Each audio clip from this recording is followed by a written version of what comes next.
वाळू तस्करांवर महसूल पथकाची भर पावसात धडाकेबाज कारवाई। 1 हायवा, 2 टिप्पर, 1 ट्रॅक्टर सह 2 टन जेसीबी जप्त। प्रदीर्घ प्रतीक्षेनंतर मोठा मासा गळाला, लाखोंचा मुद्देमाल ताब्यात।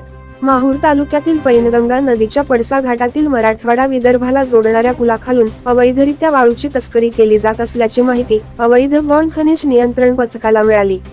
त्यानंतर किनवटच्या सहाय्यक जिल्हाधिकारी मेघना कावली यांच्या मार्गदर्शनाखाली प्रभारी तहसीलदार डॉक्टर राजकुमार राठोड, नायब तहसीलदार कैलास जेठेसह मंडळ अधिकारी, तलाठी व तसेच सिंदखेड आणि माहूर पोलीस ठाण्याच्या पोलीस कर्मचाऱ्यांसहित भर पावसात मोठी कारवाई केली असून यामध्ये 1 हायवा, 2 टिप्पर, 1 ट्रॅक्टर सह 2 टन जेसीबी जप्त करून तहसील कार्यालयाच्या प्रशासकीय इमारतीच्या आवारात लावण्यात आले आहे।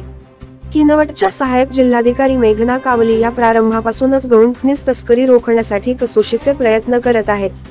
माहूर तहसील कार्यक्षेत्रांतर्गत स्थिर पथक, भरारी पथक नेमून विशेषतः वाळू तस्करी रोखण्यासाठी सक्तीचे आदेश दिले होते।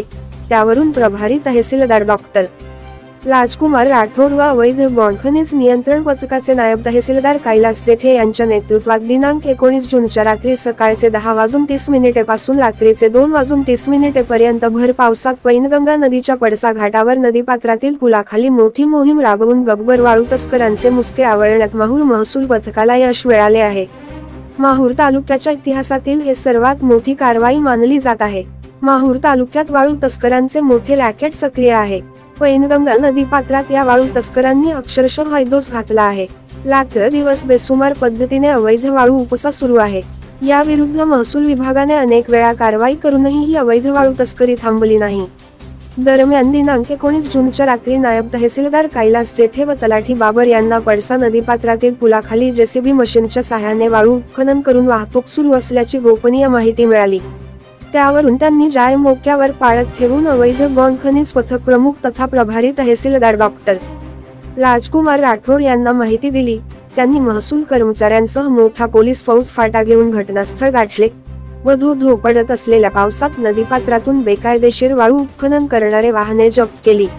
जप्त करण्यात आलेल्या वाहनांमध्ये MH26CH1102 क्रमांकाचे 10 चाकी हायवा ट्रक, MH29BA5010 व MY28AB7401 या क्रमांकाचे 6 चाकी टिप्पर, 1 निळ्या रंगाचा सोनालिका ट्रॅक्टर, त्याचा क्रमांक MH29BC3356 व यासोबतच 2 ton Hyundai 215L Poclain machine जप्त करण्यात आले आहे।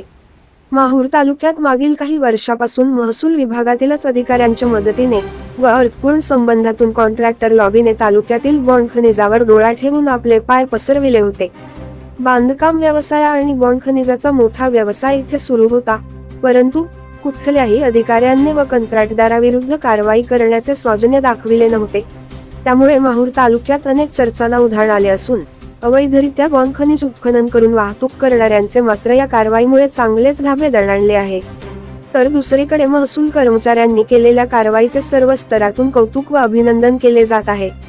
अवैध गौण खनिज पथक प्रमुख तथा प्रभारी तहसीलदार डॉक्टर राजकुमार राठोड, नायब तहसीलदार कैलास जेठे यांच्यासह मंडळ अधिकारी विद्यासागर पाईकराव, श्री कवडगावे, संदीप, तलाठी चंद्रकांत बाबर, विष्णू राजुरवार, पोलीस पाटील पवन बेहेरे यांच्यासह सिंदखेड आणि माहूर पोलीस ठाण्याचे पोलीस कर्मचारी यांनी ही यशस्वी कारवाई पार पाडली। एकंदरीत तो दिवस वाळू तस्करांसाठी कर्दनकाळ ठरला, कारण दिवसा नदीपात्रात चाळून ठेवलेले वाळूचे ढिगारे माहूर आणि यवतमाळ जिल्ह्यातील आर्णी तहसीलदार यांनी संयुक्तरित्या जेसीबीच्या साहाय्याने चाळलेली वाळू नदीपात्रात मिसळून टाकली। तोच रात्री परत वाळूची चोरी करताना वाहने जप्त करण्यात आल्याने माहूर तालुक्यातील इतिहासातील ही पहिली मोठी कारवाई ठरली आहे।